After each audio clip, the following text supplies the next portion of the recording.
जळगावमधील Pushpak railway दुर्घटनेमध्ये नेपाळमधील विश्वकर्मा कुटुंबातील तिघांचा मृत्यू, आई, वडील आणि भावाचा मृत्यू, मुलं नेपाळहून जळगाव रुग्णालयामध्ये दाखल, कुटुंबावर शोककळा।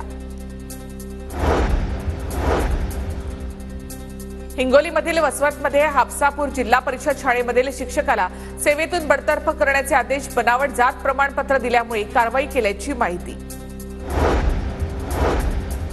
गोंदियाच्या नवेगावमध्ये जुगार अड्ड्यावर पोलिसांची कारवाई, 2,23,000 रुपयांचा मुद्देमाल जप्त, आरोपींच्या विरोधामध्ये गुन्हा दाखल, पोलिसांकडून तपास सुरू।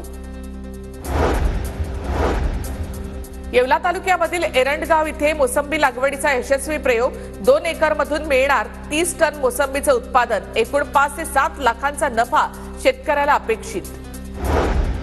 कोपरगाव तालुक्यामधील ग्रामीण भागात विजेचा खेळ खंडोबा, शेतकऱ्यांचा महावितरण विरोधामध्ये आंदोलनाचा इशारा, विजेअभावी पिकांना पाणी देणं शक्य नाही, त्यामुळे शेतकरी आक्रमक। कराडच्या गोटेगावजवळ पुणे बंगळुरू हायवेवर गॅस पाईपलाईन निर्मिती कंपनीमधल्या गोडाऊनला आग, आगीमध्ये पाईपलाईनच्या साहित्याचं मोठं नुकसान, आगीमुळे सर्वत्र धुराचे लोट।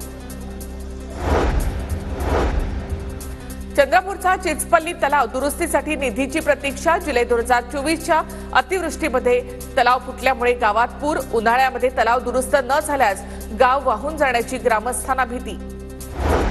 पाणीपट्टी 1500 रुपयांवरून 3000 रुपये करण्याचा अहिल्यानगर पालिकेचा निर्णय, मात्र या निर्णयाला नागरिकांचा प्रचंड विरोध, पुरेसं पाणी मिळत नसताना पाणीपट्टी वाढवणं अन्यायकारक, नागरिकांचं म्हणणं।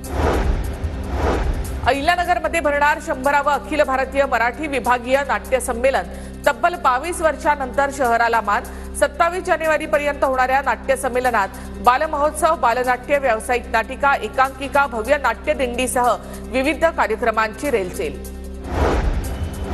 नांदेड शहरामधील मुख्य बाजारपेठेमध्ये रस्त्याची दुरावस्था, धुळीना व्यापारी आणि नागरिकांना त्रास, खड्ड्यामुळे वाहन चालकांची देखील तारांबळ।